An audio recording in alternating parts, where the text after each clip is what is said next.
اس video میں ہم اس موصوف کے جو سوال کے جواب کا جواب دیں گے۔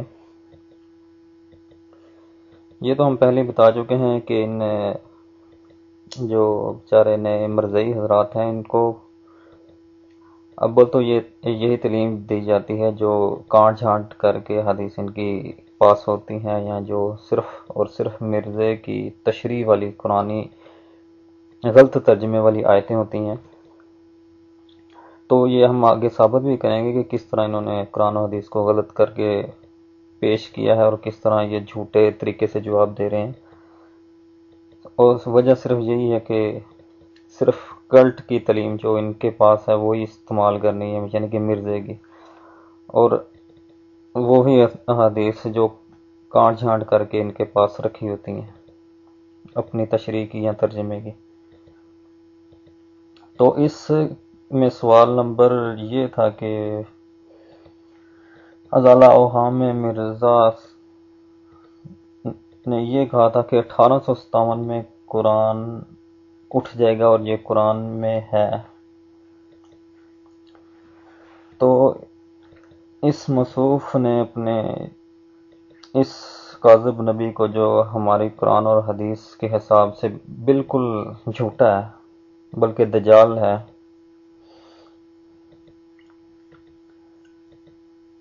اس میں انہوں نے جواب دیا ہے کہ 1857 جو ہے یہ حساب عدد اور حساب جمل اس طریقے سے مرزا صاحب نے نکال کے پیش کیا ہے یا تفسیر کی ہے، یا پتہ نہیں انہوں نے کی ہے یا اللہ بہتر جانتا ہے۔ تو اس کو علم جفر بھی کہتے ہیں، شاید ان کو یہ بھی نہ پتا ہو۔ تو جناب یہ علم تو اس طرح تو ہم بھی اس اعداد کے ذریعے مرزا صاحب کو دجال اور کاذب اور جھوٹا نبی ثابت کر سکتے ہیں۔ تو یہ پھر بحث کافی لمبی ہوتی جائے گی، اور قرآن کا پھر جس طرح تم لوگ حشر کرنا چاہ رہے ہو، یا جس طرح تم اس کی تفسیر کو غلط رنگ سے اور غلط طریقے سے، اور جو کہیں ہے ہی نہیں ہے طریقہ 1400 سال میں، تو یہ پھر کافی بڑھتا چلا جائے گا۔ تو یہ تمہارا فتنے کا انتہائی گھنونا اور غلط قسم کا رنگ ہے، جو اس طرح قرآن کے تفسیر تم کرنے کی کوشش کر رہے ہو یا بتانے کی کوشش کر رہے ہو، اور وہ بھی غلط